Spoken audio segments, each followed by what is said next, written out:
basically universe under stress globe.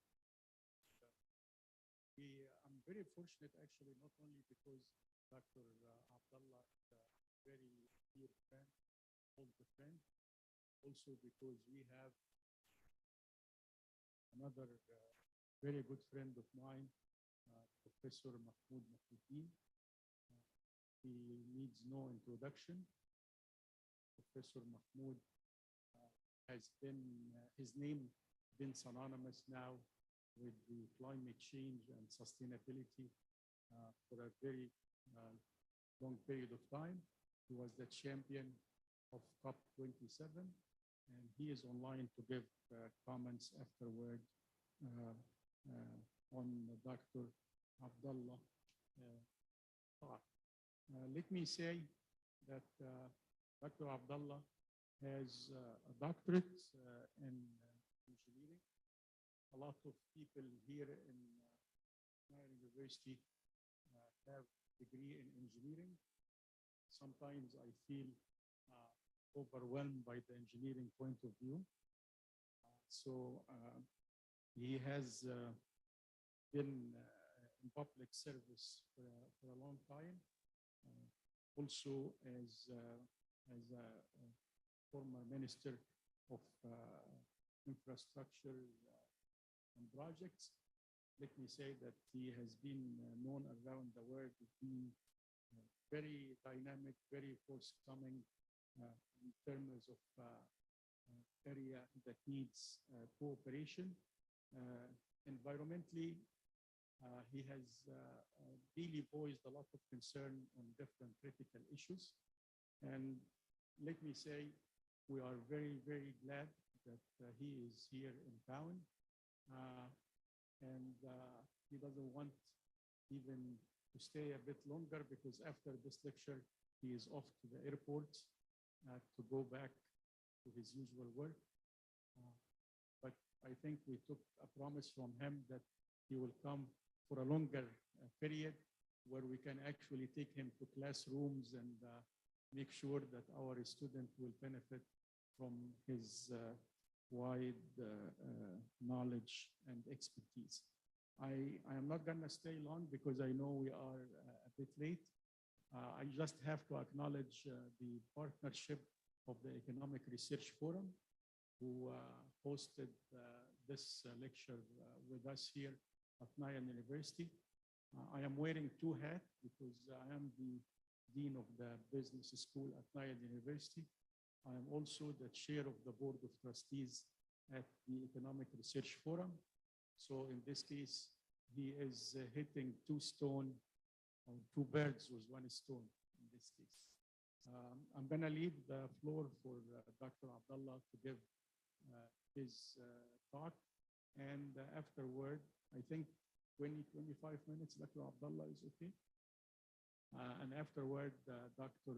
Mahmoud will give his comments. And if there is time, we can open the floor for questions.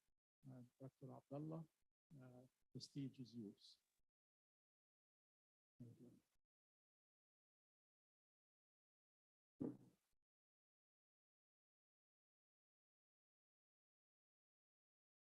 How difficult it is. Good morning.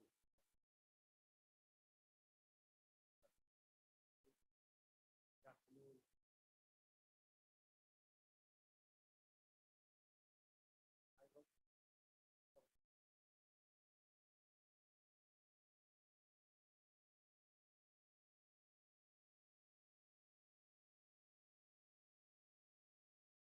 How difficult it could be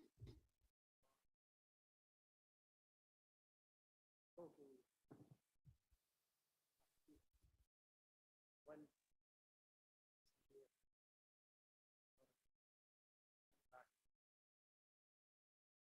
back on the other end, Dr. Mahmoud. Thank you very much for giving Dr. Hassan, Dr. Abdullah, it's very hard to listen to anything from your side. Sorry for the interruption, but if you can hear me, I cannot hear anything from your side. I don't know if I'm this microphone, but I'm sorry.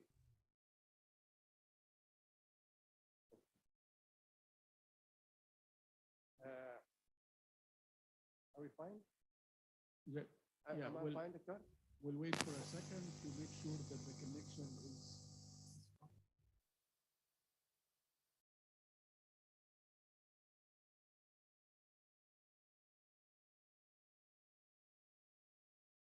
Dr. Mahmoud, if you hear anything, just let us know.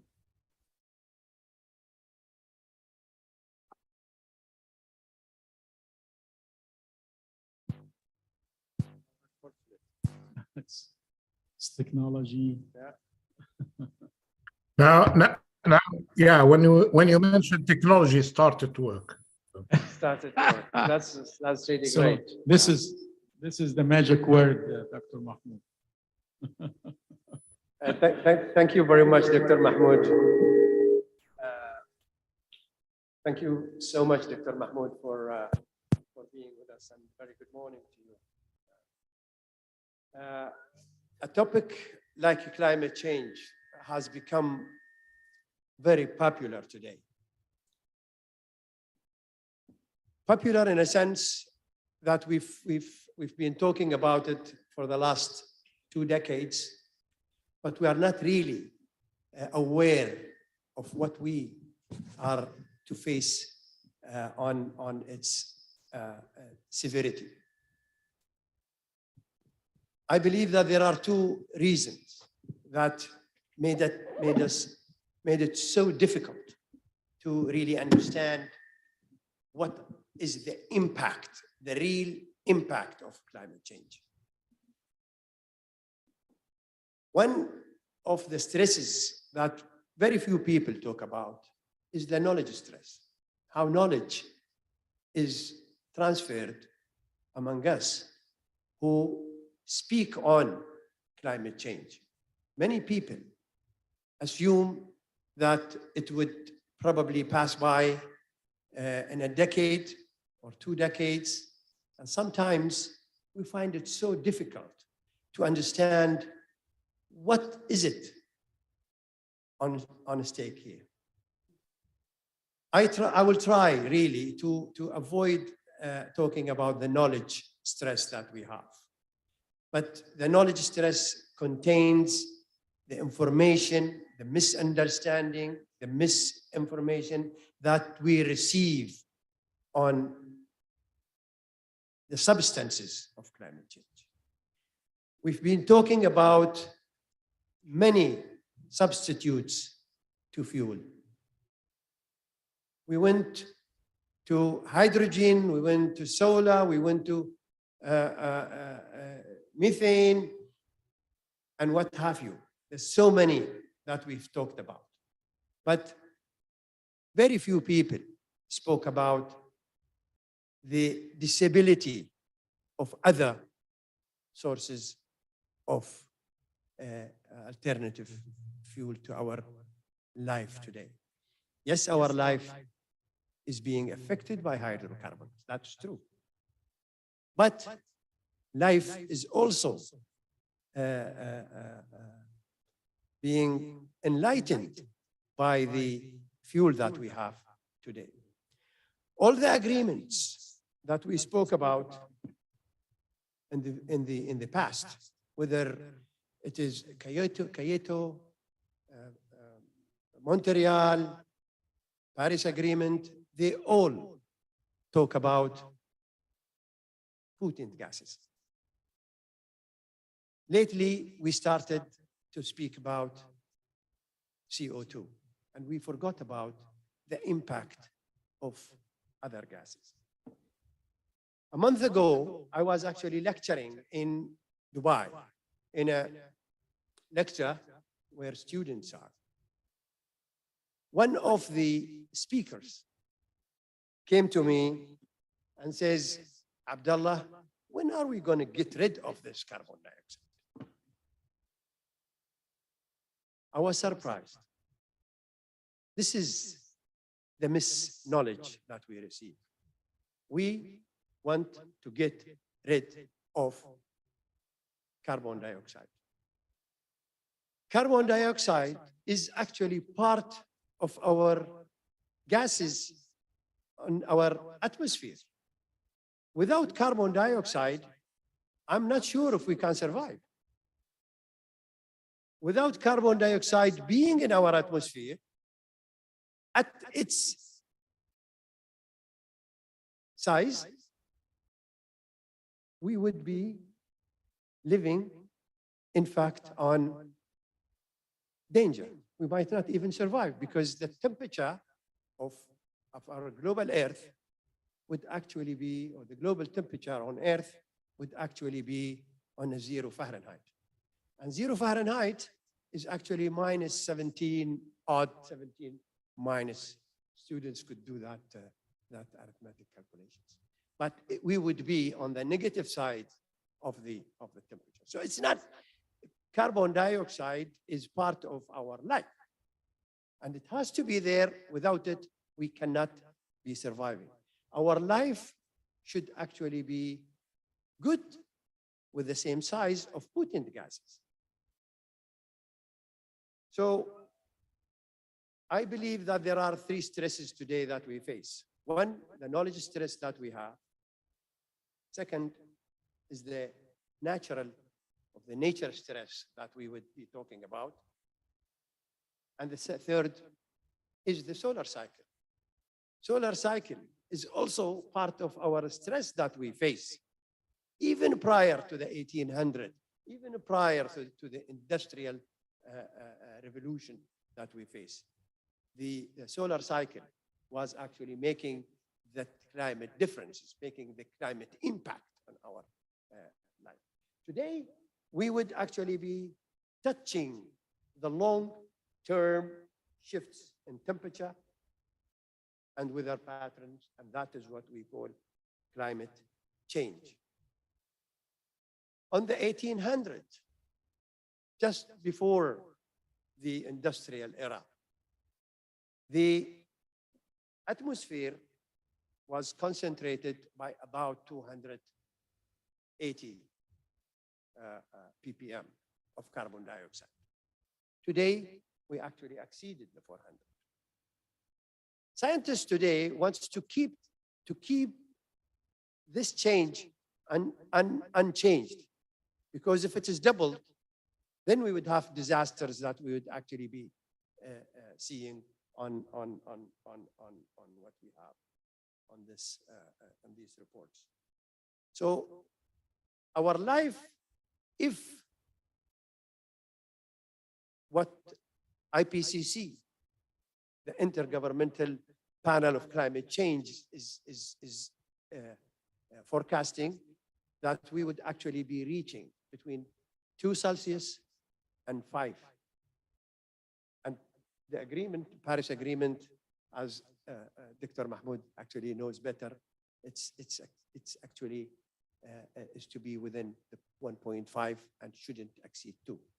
Our reports today that we're seeing, that we are facing, is actually beyond that by far, even if we stay as we are. On 2015, all nations got in Paris to agree on Paris Agreement. And that Paris Agreement, I believe, is the change of the process that thought to be able to control the climate change. The earlier, or Kyoto protocol, was compulsory. All the G20, at least, nations have to reduce 5% of their global emission.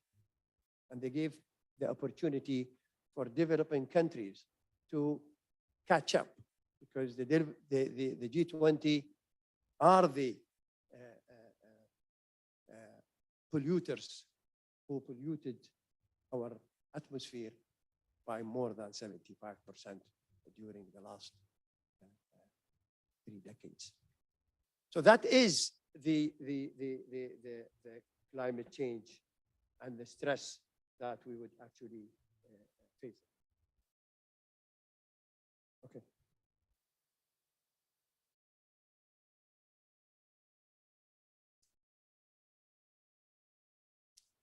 So what we have on the stresses is the reports that we receive from the IPCC and what they claim that IPCC report, if temperature increase only by 0.1%, 0.1 degrees Celsius,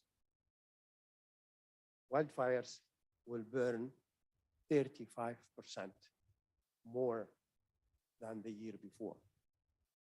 Let's see a small report that we face on the bushfires in Australia. If you just allow me to go on this. Australia is on fire, and it's bigger than you think. 12.35 million acres of land have been burnt by bushfires so far. That's almost twice the size of Belgium, and 3 times more land than the 2018 California fires and Brazil's 2019 Amazon fire combined. Flames have reportedly reached 70 meters high. That's taller than the Sydney Opera House. At least 19 people have been killed and more than 1,400 homes have been destroyed. Residents and tourists have been forced to relocate. Just get out while we can. Nearly 500 million animals have died in New South Wales alone. The fires aren't just in one location. They're raging everywhere across the country. So what ignited this deadly crisis? Well, bushfire season is nothing new in Australia, but this summer has been one of the hottest and driest in the country's history. Since September, the combination of drought, unprecedented heat waves, and strong gusty winds has created a recipe for disastrous fire conditions. On top of that, the smoke from bushfires generates its own weather, sparking thunderstorms with lightning and strong winds, which create even more wildfires. Scientists have been predicting such extreme weather for years, warning that bushfires will become even more frequent as climate change worsens. Although the weather has cooled slightly in parts of Australia, authorities say with months of summer left, the worst is yet to come. The worst is still to come. That is absolutely the case. Why we think that the worst is yet to come?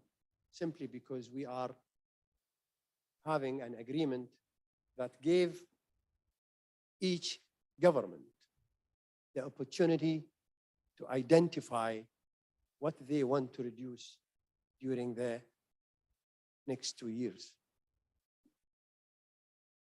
Each country would definitely look into their benefits, and that is the case. The environmental stress is not only droughts that we face. The environmental stress is actually more than that. It is when the biotic factors are affecting our life, food availability, temperature, water availability, and also water rise. We've been looking into our beautiful city, Alexandria, that we actually, all of you know what sea rise is doing at that particular country.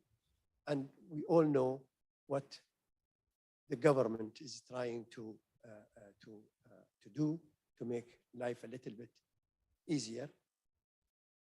Let's see. As a result of global warming and the Mediterranean Sea's rising levels, Egypt could lose one of its treasures, Alexandria, with its ports, its ruins, and its 6 million inhabitants. The UN Climate Panel has already written the worst-case scenario. In 2050, the sea will rise by 1 meter, then it will swallow a third of the ultra-fertile land of the Nile Delta, and historic cities like Alexandria will be flooded. The North Coast is very sensitive compared to the Red Sea coast. That's why we give it priority when it comes to climate change projects. The citadel of Cape Bay, built in the 15th century on a narrow strip of land, is in the front line. In an effort to protect the citizens and the land, a belt of reeds has been planted along 69 kilometers of coastline.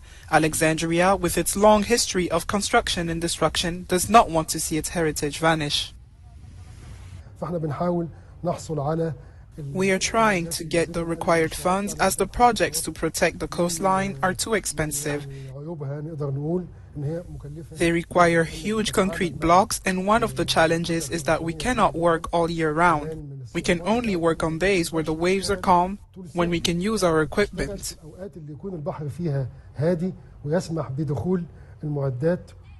The COP27, which is to open on November 6th in Egypt, will allow the Egyptian government to discuss further solutions to prevent what seems to be an inevitable tragedy. Unfortunately, this is the case in our beautiful city in Egypt, Alexandria. The comment was we would actually be doing what we can when there is no sea rise. I believe that we should really look into this beautiful city in a different, probably non-traditional matter of dredging and actually having rock to protect an old palace only. The whole city could actually be in a limbo. We would not be able to even go for Alexandria anymore. Many cities have been given the opportunity, or islands, to be replaced by other islands. As we speak, people in Jakarta are having similar difficulty in the capital of Indonesia. And they are actually doing something different than what we do in Alexandria. One thing that we should say, no nation, no region will be exempted from the effect of climate change. If temperature, a global temperature on Earth exceeds 2 Celsius, no matter how big is this nation, how strong it is, it would definitely be facing the same difficulties and the same impact. The IPCC reported by region who is affected more. Unfortunately, Africa participated the least on climate change, but they're facing more difficulties than any other nations. Asia is probably the same. I know that I'm limited with time, Dr. Hassan. I'm very sorry. But we should also look into some numbers just to see how in Africa, almost 100 billion a year, $100 billion a year should be spent to make things better. In Pakistan, a year ago, they had to spend 30 million US, sorry, I'm very sorry. I speak of million, it is 30 billion US dollar. And that is the Pakistanis' budget for the year. They had to spend it to make interception for the impact of climate change. So things are not as easy as we think. On 2015, and the Paris Agreement was formed. The G20 plus United States have promised the developing country to participate with $100 billion a year for damages, or that is finance for the damage that they made to the atmosphere. Not the developing country made, the G20 made to the environment. And since then, there was no enough fund, at least to Africa, that actually had the worst in impact of climate change. This report would show us. We are here in Malamin County, in Garissa, and what we are seeing is a severe drought. This is the fifth time that we've had the harvest failure. This is not just an incidental drought. This is the new normal. We are living in a climate crisis. This is not caused by any of the people around me.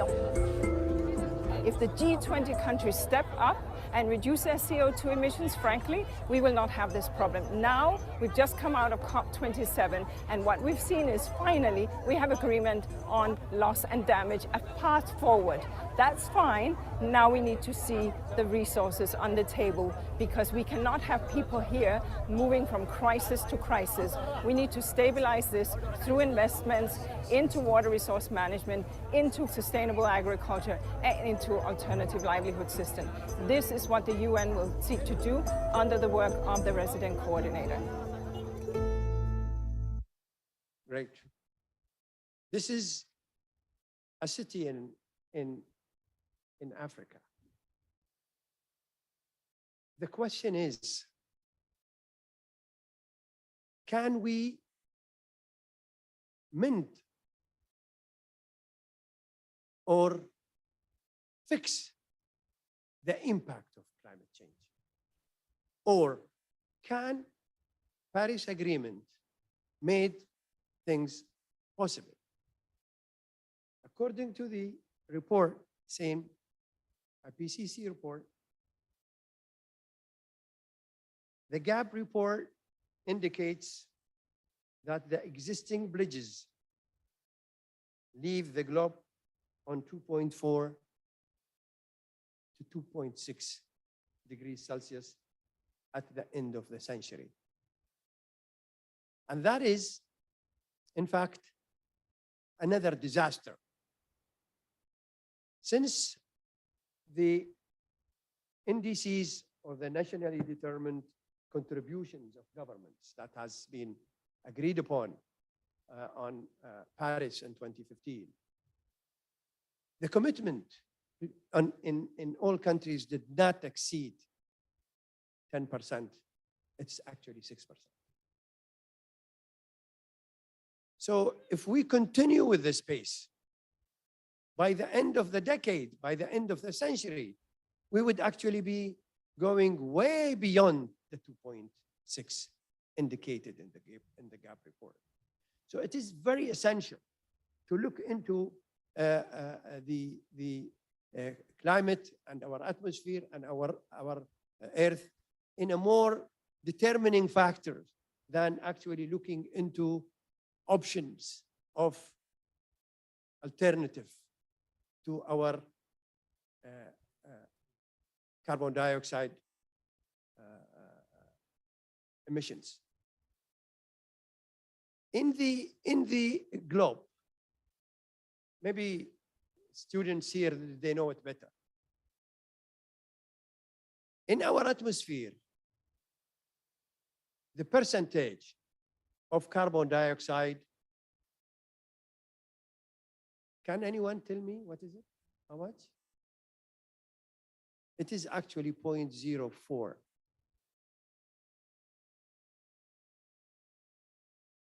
And that is compared to maybe other 1% plus and minus of vapor. The vapor in the atmosphere is actually more potent and having more impact than carbon dioxide on our Earth. The only difference that vapor have very little, we have very little control on. We can only control carbon dioxide. We can also think of some way of adaptations and mitigations. We looked in many, and all the time, we only think in one way. What are the possible alternatives that we could be phasing out oil and gas and having a new fuel? Most of our elite in the industry thought of hydrogen. They never thought of going back to the root of the problem. They look into the results of it. Yes, carbon dioxide, fuel and gas is polluting our environment. There is no doubt about it. But carbon dioxide is less potent than methane. Can we look into mitigating methane, or at least 50% of it? I made a little bit of calculation. If we managed to reduce or mitigate the methane that we use today in our homes, in our auditoriums, in our schools, if we mitigate 50% of it, we could actually be saving about 0.2 degrees Celsius.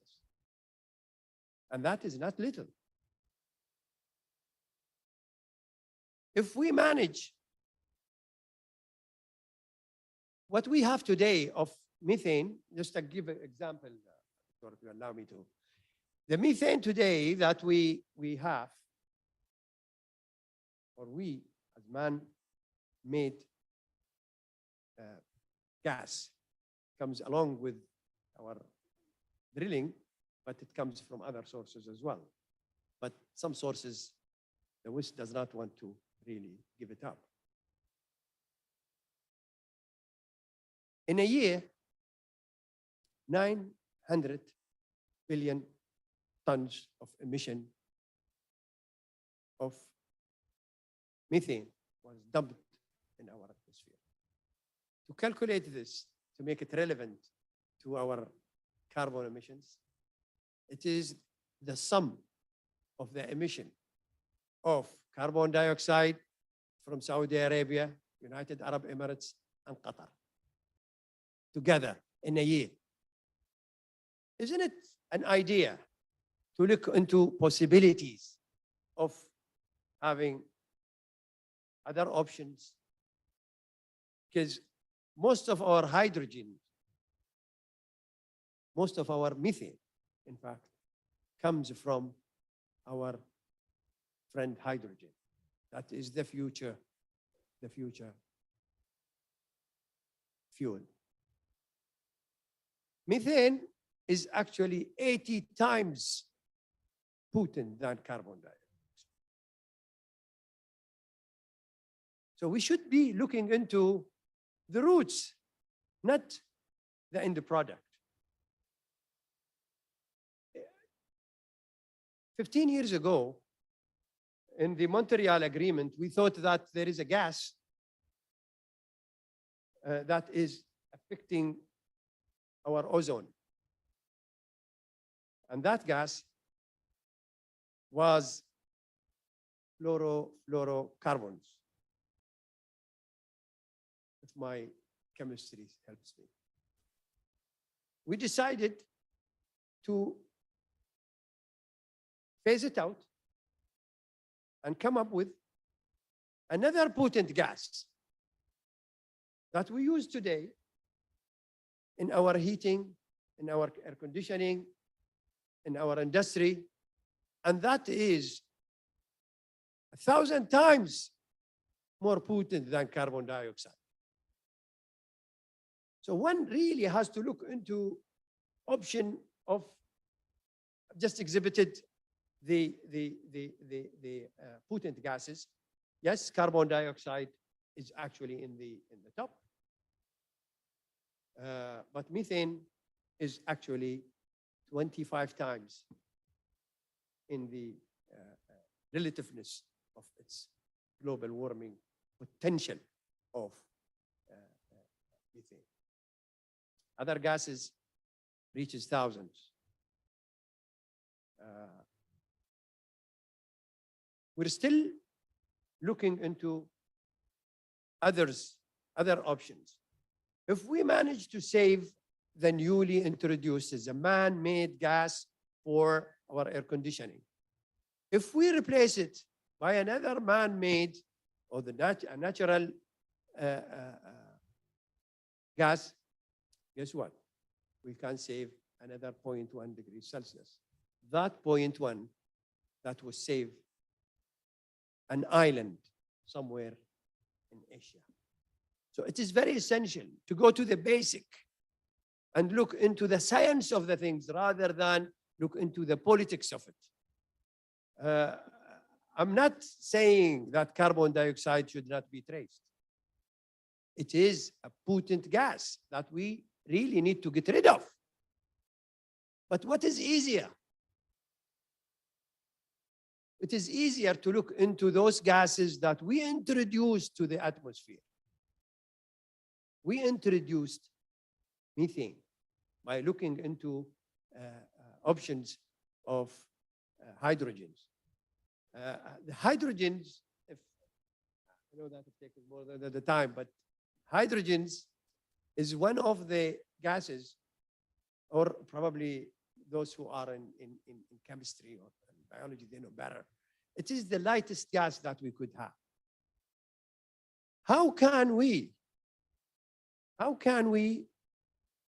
use the existing network to transfer hydrogen from X to Y?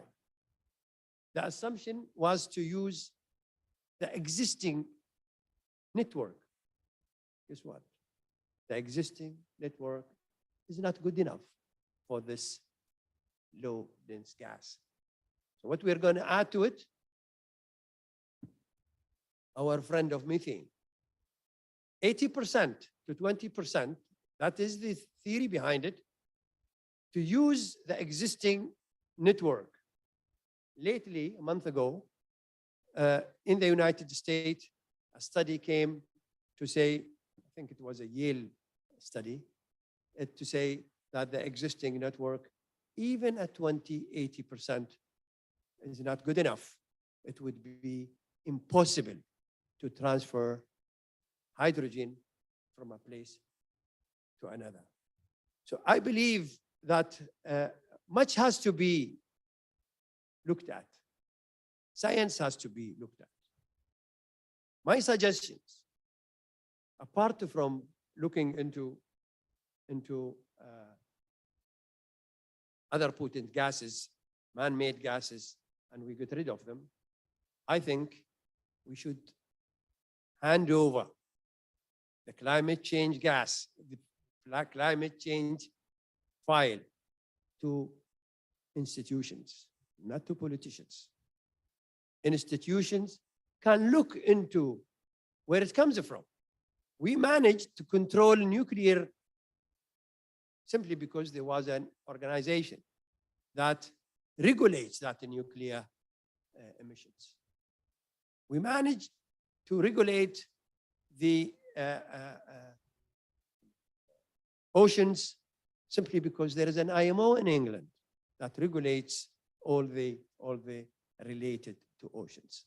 So we might as well look into an organization that really could save our earth and save us from catastrophes. I should thank you very much. I could go longer, but I know that Dr. Mahmoud is on the other end. I am very sorry, Dr. Mahmoud, for being a little bit late. Thank you very much. Thank you. Thank you very much. Thank you, Dr. Abdullah. It has been very enriching and very provocative talk, I would say.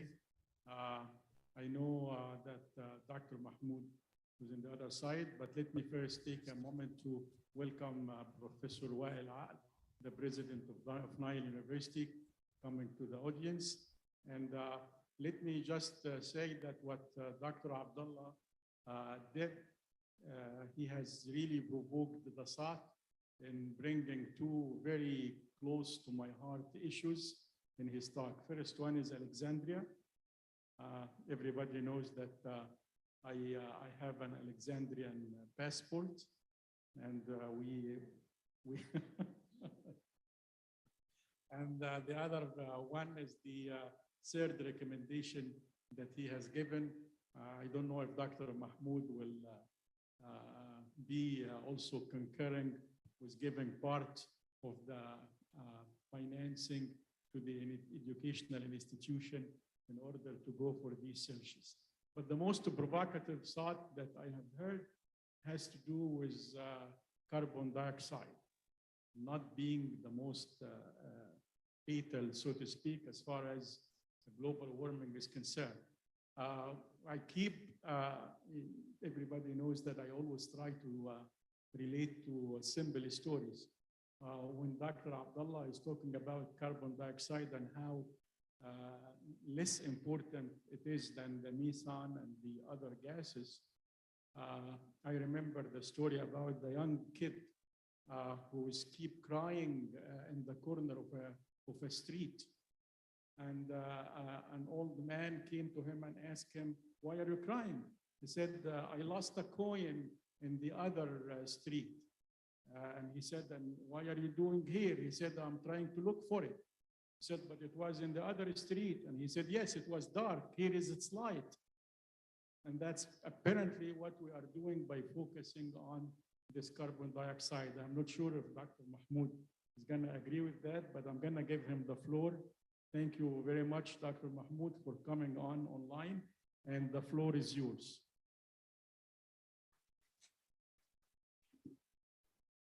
Thank you so much. Assalamu alaikum wa rahmatullah. Bismillah ar-Rahman ar-Rahim. This was a wonderful presentation by His Excellency Dr. Abdulla Belhaif. He brought in few minutes his knowledge and background as a practitioner, as an engineer, as a policymaker, and he managed to highlight very complicated matters in few minutes. I bet if we have more time, he has more to say.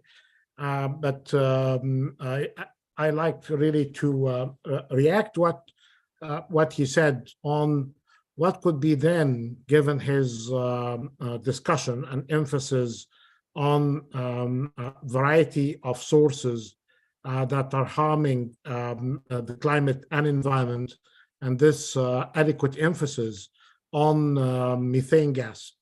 What should be the action then? And he is very much right that, yes, we recognize for many years now the harmful impact of emissions coming from the use of fossil fuel and other sources, and the impact through carbon. But at the same time, methane as a dangerous, harmful gas, as per the scientists, including actually in the IPCC report that His Excellency mentioned. Yes, it may come as number 2 in that table that he shared with us, but in terms of harm and the fact that it lasts longer, it needs different treatment than what we are trying to do. There had been some good recognition of the dangers. There are now networks and initiatives trying to focus on how to deal with methane, especially from the transport sector, from the energy sector, and of course from the agricultural sector. There have been some initiatives during Glasgow and had been emphasized as well during the Sharm el-Sheikh. But all of what he said, His Excellency, Dr. Abdullah, is basically emphasizing one of the main things that have been shared during COP27. And I'm happy that our brothers in the United Arab Emirates are taking, as presidency for COP28, are taking it seriously, which is the holistic approach in dealing with climate change. Actually, as developing economies, as emerging markets economies, we have been subject to a very harmful treatment of climate change and the environment deterioration. By having a kind of a reductionist approach for the whole matter related to sustainability and climate change to mean only carbon, and Dr. Nuaimi has warned us against this kind of an approach that is ignoring many important aspects that are as harmful, if not more, to economy, society, and nature. And then focusing on carbon meant only one thing: carbon pricing, carbon pricing, carbon pricing. While one shouldn't really minimize or undermine the importance of dealing with carbon, as the IPCC report had been highlighting actions toward it, but at the same time, a holistic approach towards sustainability is the way to go.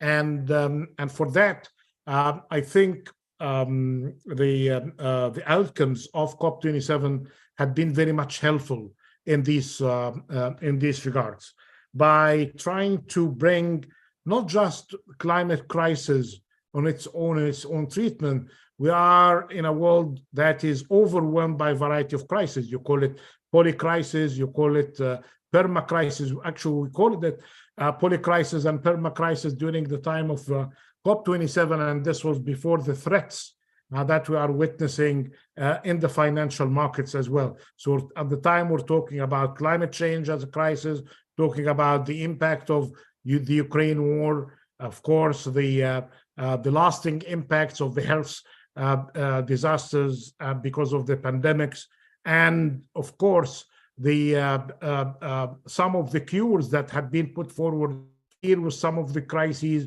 ended up to be themselves sources of new crises. But then, talking to you from Washington, what is really getting many people concerned of the policymakers, and I bet that they haven't had calm weekends since the eruption of the problems of the regional banks in the US. It is very impractical to deal with the climate change as an isolated matter. And it's, even if we focus on climate change, we cannot just say it's an issue of carbon and carbon pricing and imposing some taxes on carbon and some cross-border taxes. This will solve the problems of the world. Because even if we are doing that, assuming that we have the alternatives, which we don't really have, as substitutes to energy, the energy mix is still very much dependent on fossil fuel. And any kind of realistic discussion here, the just energy transition, phasing out from fossil, investing in renewables, and dealing with the impact on the economy and society, I think it's very much the way to go. To give credit to the United Arab Emirates as a host, I was in a room many years ago when His Royal Highness Sheikh Mohammed bin Zayed, at the time, he said that this will come one day. It will come a day when we are going to celebrate the exportation of the last barrel of oil. And he said, because we are going to be ready for it. The issue here is basically about being ready for getting rid of oil. This means that you will have the alternatives, you will have a diversified economy, and this kind of sources of dependence on fossil fuel will not really be a harm to one of the major fossil fuel and hydrocarbon exporters of countries. I wish that the same kind of wisdom prevails elsewhere, including for the countries that are dependent on fossil fuel. Actually, people keep blaming the Ukraine crisis on the mess in the energy mix in Europe. Actually, the problems happened few months between May and September 2021. This was few months before the Ukraine crisis. The energy mix in Europe increased by 90%. This had nothing to do with the war in the Ukraine. Actually, matters got more complicated after that. So this again gives me very much strong support to the arguments related to a holistic approach, just energy transition. If we can consider that these are one of the main outcomes of COP27 in Sharm el-Sheikh, I think it is enough. Definitely, there is enough, because we're talking here about implementation and how to deal with matters related to climate change. The Egyptian presidency of the COP, and I'm happy that the UAE presidency of COP28 are emphasizing this practical approach. Egypt emphasized إنفاذ العهود والتعهدات, implementation of the promises or delivering on the promises. And the UAE is focusing on solutions, which is the same kind of practical approach on public-private partnerships that need to be done.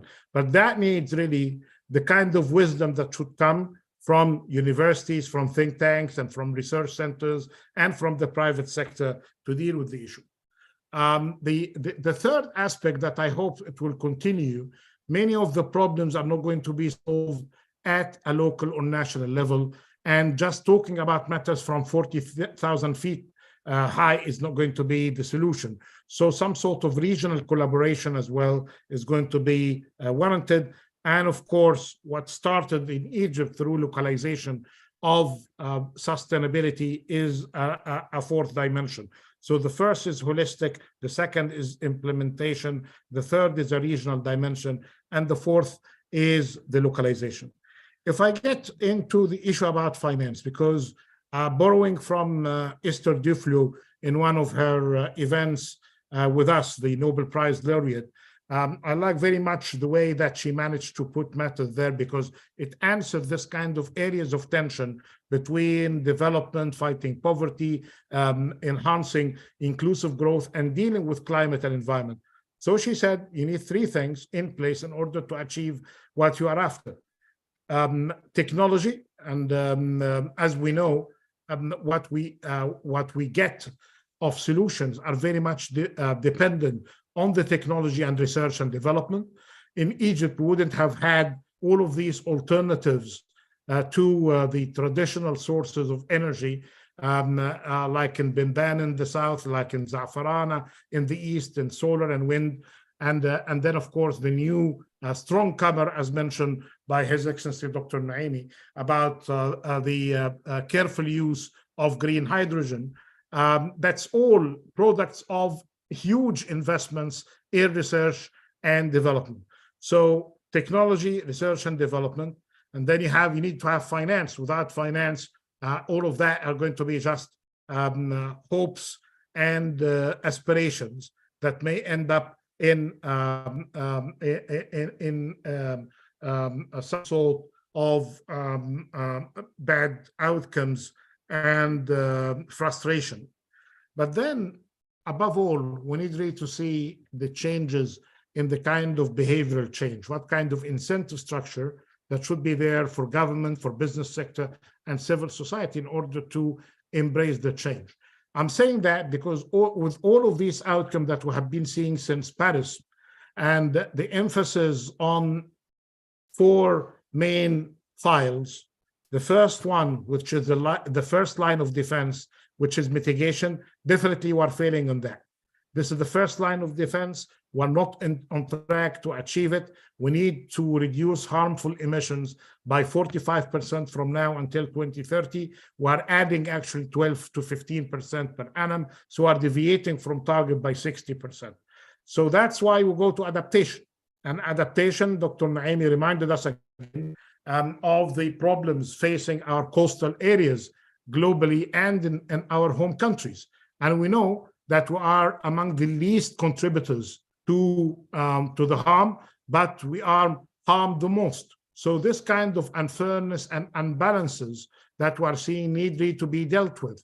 That means those who are causing harm need to pay, need to honor their obligations. The old promise of Copenhagen mentioned by our distinguished speaker need really, including from the US and the rest of the advanced economies. 7 countries are only honoring their obligations. Actually, the US is not one of them. We know that Nordic countries are doing that.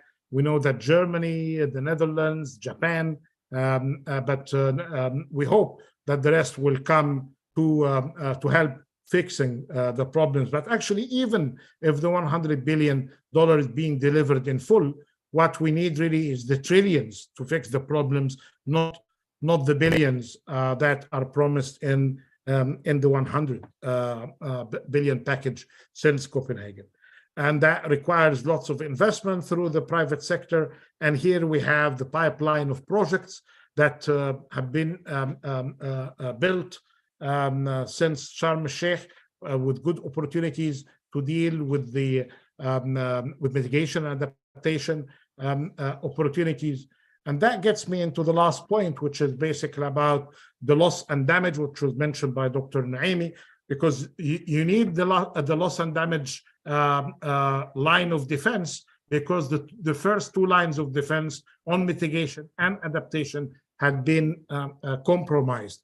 So actually in Egypt this month, we know that the international committee responsible for the preparation and the transition to build that loss and damage fund are going to meet before the end of this month. This is going to be their first meeting, and they need to finish their work fast because they are required to submit the outcomes of their work by the time we all meet, inshallah, in Dubai in November.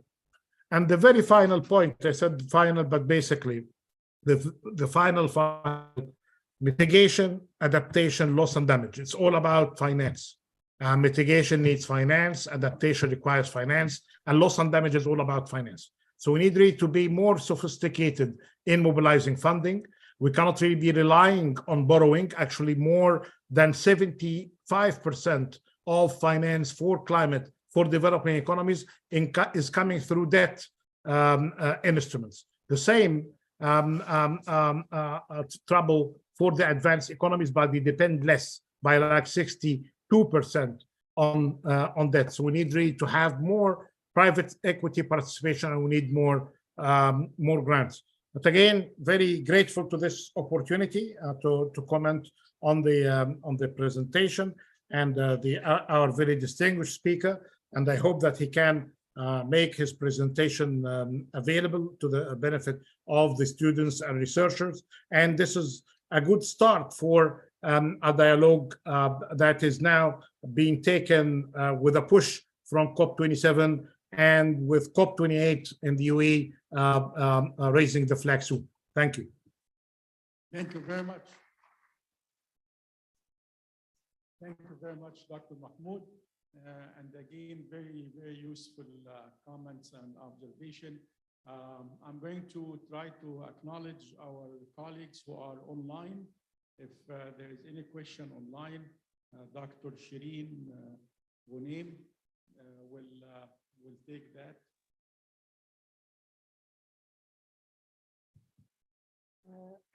Thank you, Dr. Hassan. Thank you, our distinguished speaker and lead commentator. We've got 4 questions from online. One is a question that actually asks about how can we measure debt for climate swaps for academic purposes. That's an anonymous attendee. From Tahrid, she's asking a question on how can individuals maintain the climate change issue. From Samuel Diamond, there's a question that animal agriculture is the #1 cause of climate change. 50% of food grown in the world is fed to animals. Any advice for Egyptians to change their diets? And finally, actually, before finally, I have a question. The globe is focusing on the African countries and the harm they're causing to the climate, but are the people in authority focusing on countries like China, who are relying on very old methods with their manufacturing processes? And the final one, oh, I keep saying final and we get, so a couple more. From Zakaria Yahya, what are the policies of involving, encourage or enforcement individuals and countries to participate actively in the GHG emissions mitigation?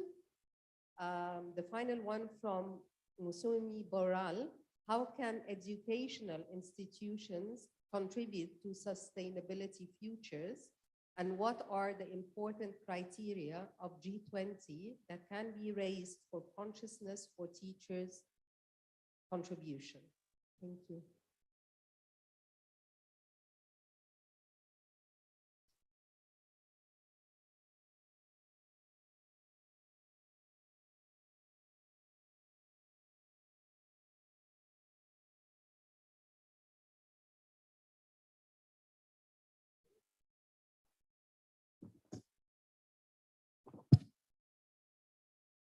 Say that we face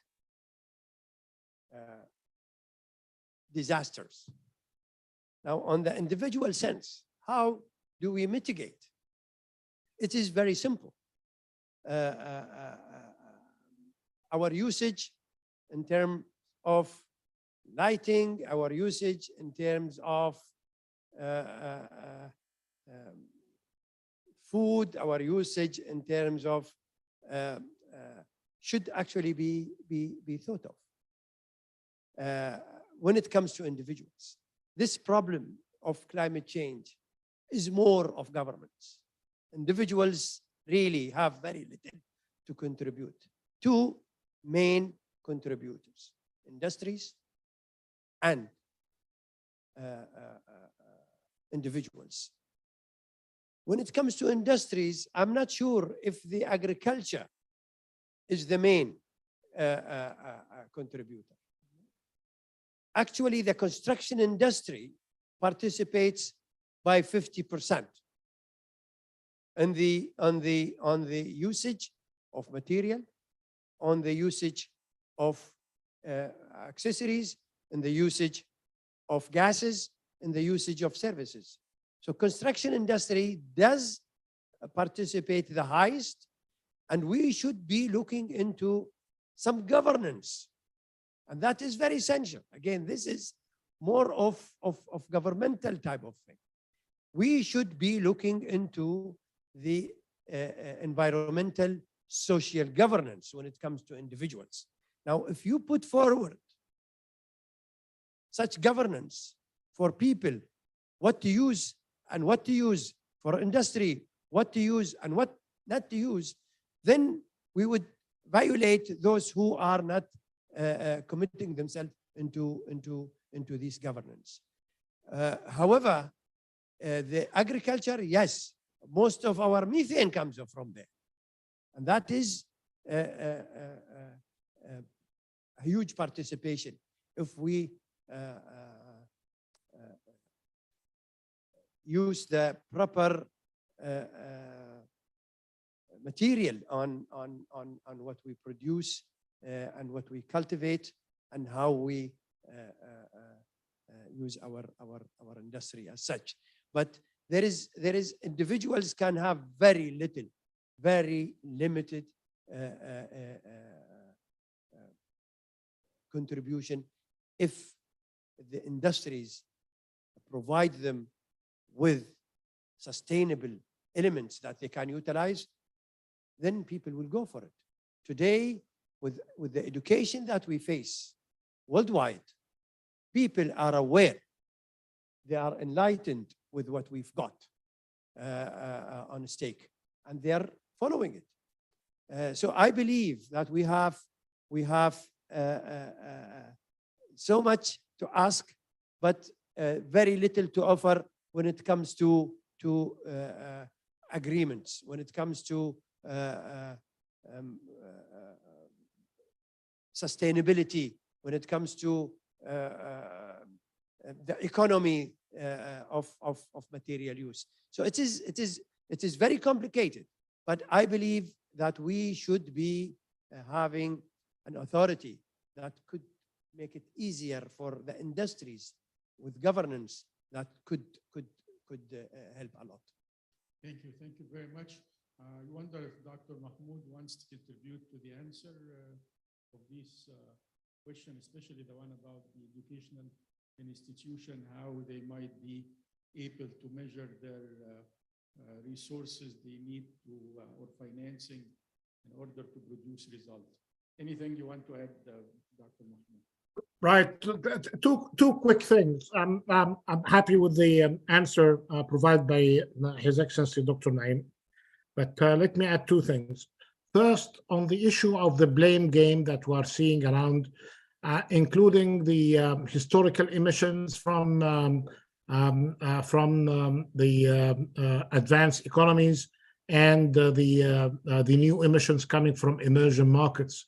It's all about realizing the importance of consumption and production behavior and technologies. Even if some are blaming China and India today, for instance, other emerging markets, you need to check at the same time the kind of production and consumption behavior from some of the advanced economies, because these economies, the emerging markets, are export-oriented, and whatever they are producing in their homeland ends up consumed in other places. So I think here a better collaborative model that should really abandon the blame to get our action together in the right direction is very much needed. The other thing about the role of universities. Here, we spoke briefly about the business sector, but there is a demand really from, and now I'm talking to the presence of the dean of the business school and the president of the university was with us as well. There is a great deal of concern about methodologies and concepts when it comes to ESG, the environment, social, and governance. The metric is all over the place. Anything that you can do, and this is multidisciplinary kind of work that you require. And a recent report came from the UN about the role of business and universities and government regulators to deal with the problems associated with the kind of greenwashing that we have and ESG washing that we have.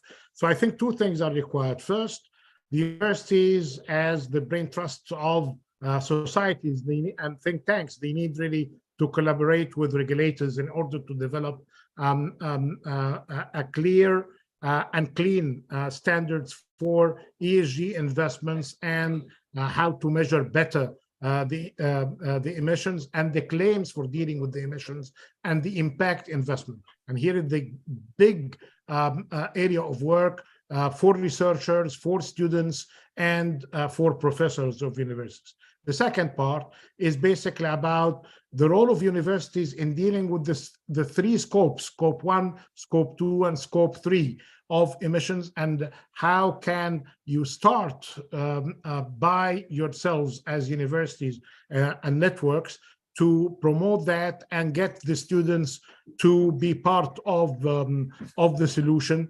And I like to mention that there is an academic network that was created for COP27 and COP28, building on the Universities Alliance of COP26.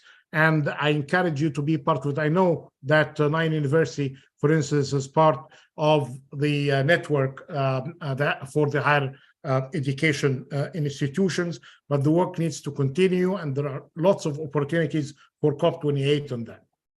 Over to you. Thanks again, Dr. Mahmoud. It's always encouraging to hear the voice of the visionary and the practitioner at the same time. Let me see if there is any question from the audience. Dr. Al-Mahdi, Dean of the School of Information Technology and Computer Science. Thank you very much for this wonderful discussion. I actually come from Alexandria, right? And I'm worried about Alexandria. Me too. So I'm just asking, right, as maybe university or like Egypt, what can we do for this kind of coastal problems? If you have any insight, how can we save Alexandria and other similar cities? Thank you. Thank you. One thing that we really need to know that 85% of our development are coastal. It's not only Alexandria, but the coast with all infrastructure that we're invested during the last 2 or 3 decades is actually here is to be thought of. Now, the touch with Alexandria is something else. I have looked at the report and I felt that we are not doing what it takes to really cope with the existing sea rise, let alone what is coming. I believe the enlightenment we make within the universities are very essential. Studying that coastal, we don't have, I was looking into any real research work apart from this report that we face. Real research work on the last 20 years about our coasts, whether it is in Egypt or in the United Arab Emirates or in any coastal country, Arab country. I have not seen academic research that says that we have that incremental sea rise in this place or in the other one. So the difficulty comes with the non-availability of research work. That's why I say the enlightenment that we face, we see here with the universities, whether the Nile University or any other institution, academic institution, research institutions, should actually be doing more than what they do.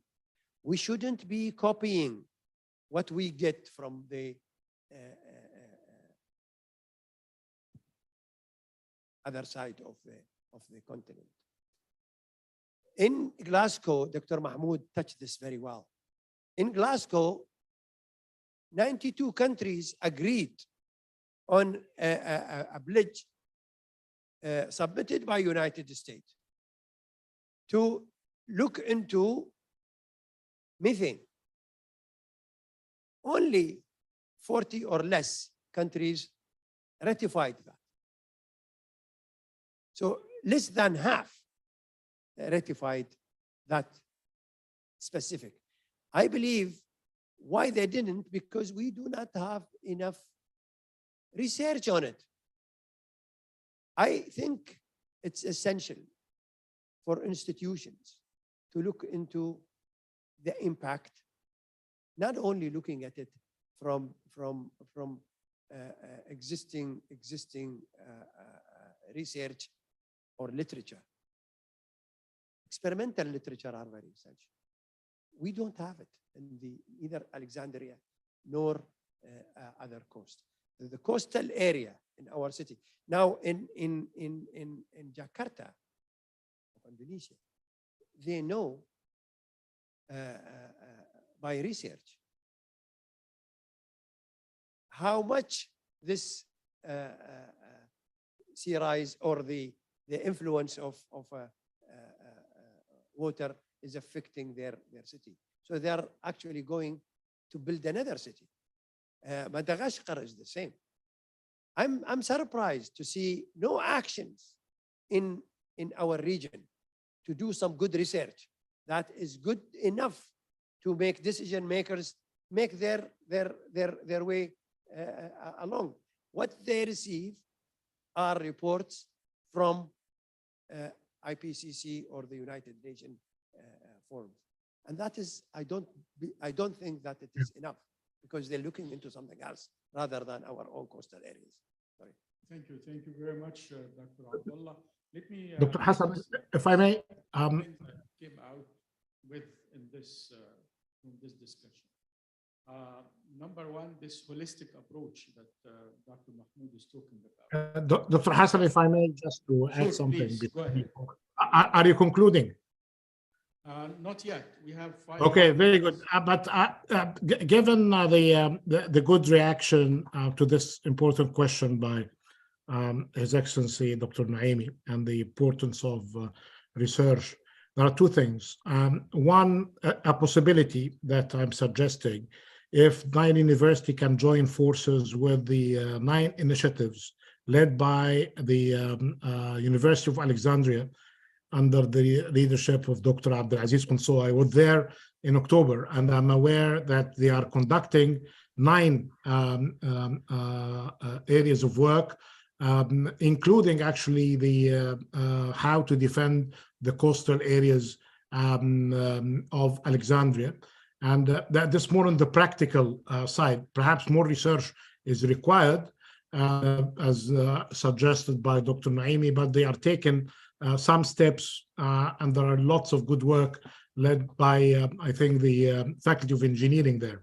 The second area of work that came out from Sharm el-Sheikh, in the Sharm el-Sheikh adaptation agenda, in which it has 5 areas of work: agriculture, water system, food security, and dealing with deforestation. But the matters related to coastal areas is on the top of that. And perhaps we may need to consider reaching out to the Ministry of Foreign Affairs, Ambassador Muhammad Nasr and his team, because I think they managed to mobilize some resources to support technical work for adaptation. This is not a substitute for the bigger scheme of things that's suggested by His Excellency Dr. Naimi, but this at least could be a good start, collaboration between the 2 universities and getting some funds Egypt specific. And I hope that what could come from COP28 is in line with what Minister Naimi just mentioned now about encouraging research centers to do more work in their local jurisdictions and the affected areas. Thank you very much. You actually stole my second point. So let me give you my first point. The holistic approach that you mentioned, Dr. Mahmoud, is not going to work unless there is economic incentives. The carbon dioxide has been in the forefront because of the carbon certificate. And I was thinking about what could be the motivation for people to take the holistic approach. I think if we have an emission certificate, I don't want to say pollutant, but I think emission certificate could be the substitute where all of these elements need to be studied and to be valued the same way we are valuing the carbon dioxide. And again, this is going to be a collective work and needs a lot of research in order to determine the value of the methane versus the other pollutant. But in the end, you will have a system where through demand and supply, any industry, any company, any even household could receive certain incentives financially if they reduce the emission. And of course, this will give a lot of research, Dr. Mahmoud, for how they could value these other parts. That's the point.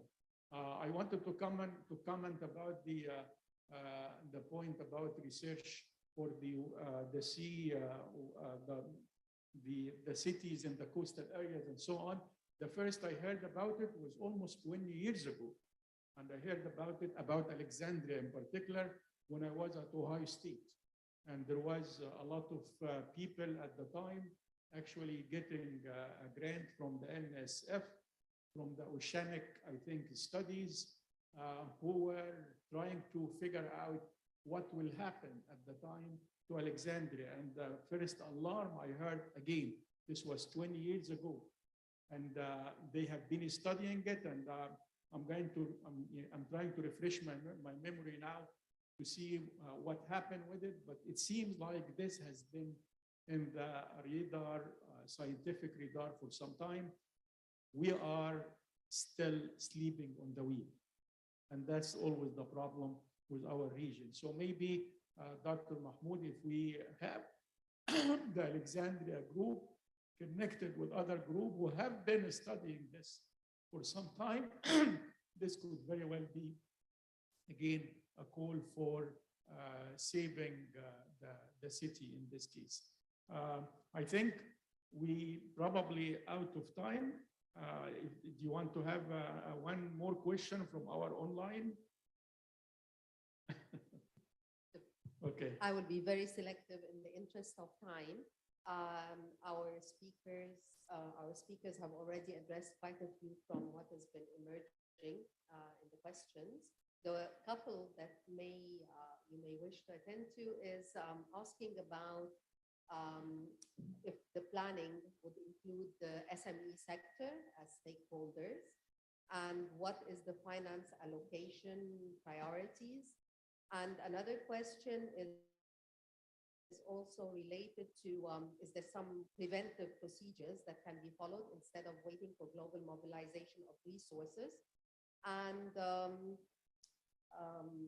if there's any intention or promise from developed countries to transfer technologies related to green energy to developing countries with respect to TRIPS arrangements. And I would apologize to the other questions from online in the interest of time. All right, I think Dr. Abdullah will take a stab at that. I will take a shot in the last one, and Dr. Mahmoud is more qualified really to speak on about the other three. Now, when it comes to green energy being sent to the advanced countries, I think we have always been on the receiving end. Developed, non-developed country, developing countries are, when it comes to climate change, they were on the receiving end. They have received all the emission that has polluted our atmosphere, and today we are also receiving what they assume is good for us. I know that there are so many developing countries are actually looking into initiatives like hydrogen. Some of them are also countries that are probably the biggest today. Hydrogen is actually in the United Arab Emirates. They're working on green energy. So far, there is no green energy in the industry. There has always been the colors of the rainbow, from gray to blue to golden to whatever, but green energy is still in the United Arab Emirates. They're working hard in doing so. But the problem is not the manufacturing of it. Today, to produce hydrogens, new thought came to us as well, and also it came from the non-institutional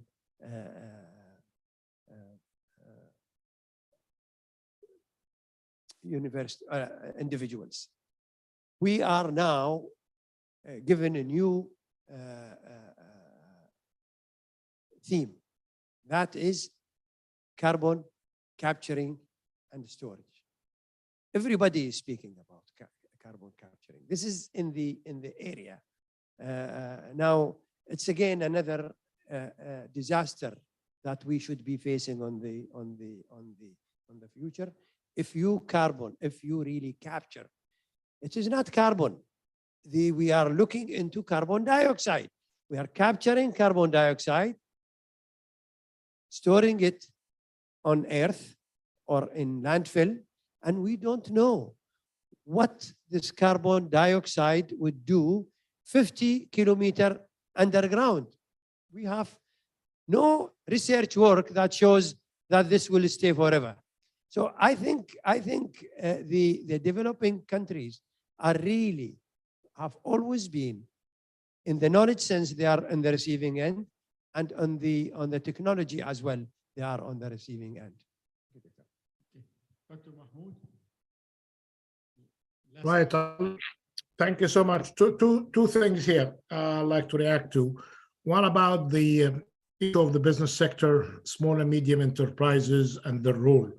There are constraints on small and medium businesses to do more in areas related to climate, without really good collaboration with their aggregators. So the advice here, while I appreciate individual brave initiatives, it's basically the importance of collaboration through the aggregators, like the federations of industry, like the chambers of commerce, like the investment societies, and that all need to be supported fully by business schools and research centers and scientific platforms in think tanks, research centers, and universities. There are some good experiments in that, and I've seen some of them coming actually along as winners in the localization initiative that was conducted last year in Egypt on picking green and smart projects. And I know that Nile University was interested in this initiative, which actually I'm happy to see today that it is starting for its second edition for this year. It was just announced by the government that this initiative is coming to select the greener and the cleaner and the smartest of the projects, and being at Nile University with the emphasis on technology and digital transformation. And now this big interest on sustainability, I think there's a great opportunity for that. It's basically about getting matters at scale. What always concerns me, this file of climate action, I have seen scattered brave solutions, but what we have here is a very complex, very complicated problem that requires scale for investments in dealing with them. I believe in leverage, but the leveraging itself needs a kind of critical minimum for that. The second point about this issue of knowledge transfer. Knowledge transfer has only main two effective channels. There could be many others, but one of them is through what you do in technical cooperation, in sending bright minds abroad and bringing some of the qualified staff to be part of universities and think tanks. This is great. And that takes its own pace and has its own comparative advantages. The other way to bring technology is through investments. When we are investing now, our region in green hydrogen, in wind farms, in solar, and many other experiments, and now we are getting ourselves into the protection of nature. All of these technology-based solutions requires FDI. It requires public-private partnership, not just with the local investors, but with the international investors. One of the things that we need to encourage in our Arab region at large is basically, even for the countries that are not in need for money, as we can see in the UAE and Saudi Arabia, they are not in need for dollars or euros, but they are keen in partnerships in order to get better and more advanced knowledge solutions, advances in technologies, and adapt them. This is the tricky part, how to get these technologies and adapt them to the needs of society and the economy. Same for Egypt. We bring that back in the forefront, not just as part of sales of assets or something like that. This is for short-term kind of solutions of macroeconomic imbalances. But what we need is to value partnership with the business sector and international academia for advancements of our knowledge and being much more on top of these solutions. It's basically, again, about these three areas of focus: finance, technology, and behavioral change. Get the three together. One of them is not enough. Thank you again very, very much. We're really very grateful to Professor Mahmoud Muhyiddin. There is an 8-hour difference, I believe, and he has been up since the dawn of Washington. And I think he still have another session at 6 o'clock. I would like Dr. Shireen to make an announcement for his session that will review his co-author book with other, I think, 3 more authors, Dr. Mahmoud. Yes, I'm happy that this will be discussed today. I have a discussion of this book, Business, Government, and the SDGs, with Dr. Sameh Abba, Dr. Maria Alejandra Gonzalez Perez, and with Miral Shahata. And this very much continuing the excellent talk by His Excellency Minister Nuaimi. It's the same topic, but taking it through the Sustainable Development Goals, emphasizing the holistic approach. Thank you again. It has been really a pleasure for all of us to host these distinguished scholars. and also people who have been in the field doing a lot of work for the good of humanity. Before we leave, we have a small token of appreciation to Dr. Abdulla AlNuami, who is, by the way, is going from here to the airport directly. This will be handed in by Professor Wael Aql, the president of the university.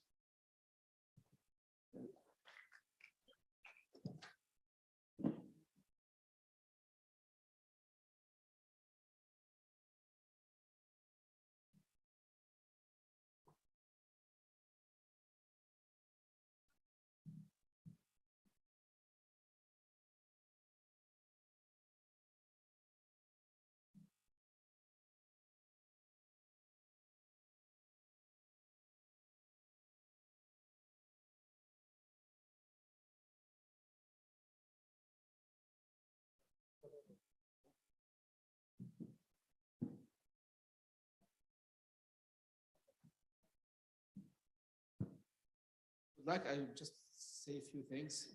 Well, I mean, thank you very much really for this wonderful lecture. I mean, I call it a lecture because it was really educating for me. Because I always had the impression that what we are facing today in Alexandria or the coastal cities is really the effect of things that happened tens of years ago. So I'm not quite sure if what we are going to do here is going to save the cities, or really we're going to have to do with like in Jakarta and Morocco to relocate Alexandria itself. But what has been said right now, it gives a promise, it gives something, it gives hope actually.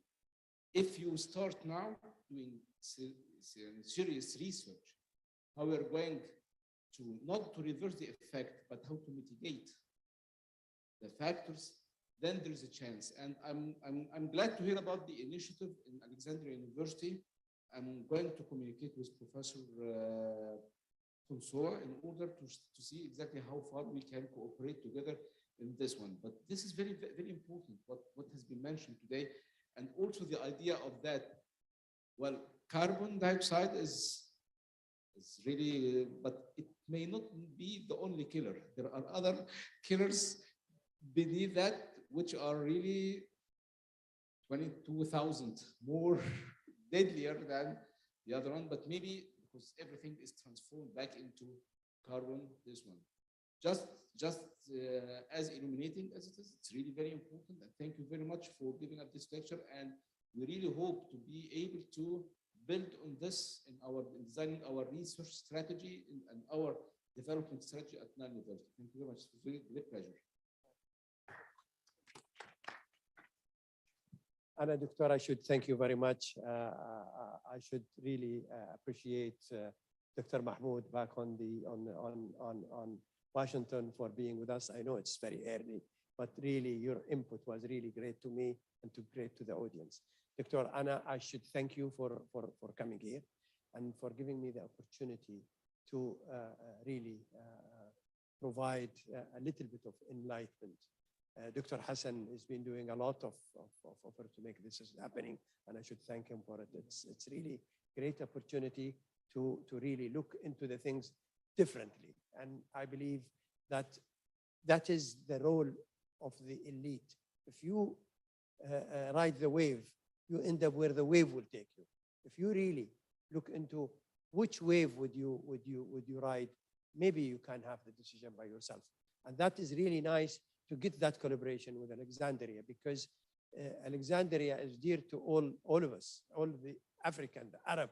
It's a city where we think nothing more than it. If there is anything that I could be of an assistant to, I would be glad to participate. I have done a lot of reading work on Alexandria specifically, and maybe we can make some common initiative, and we'd be glad to help. Thank you again very much, everybody. Thank you for coming here. This will end the session. I have to thank ERF for the excellent management of lecture as usual. They are, as I say, my partner in crime. This time, they have been very benevolent and very impactful. My dear friend, Dr. Mahmoud Muhyiddin, can't thank you enough. You really made the lecture much more powerful, much more impactful. I thank the student who has been here and the people who lasted are the people who are very resistant. You are the future. You are the one who's going to change the future for our globe rather than our country. I know some people left for the lecture, but thank you all for coming here.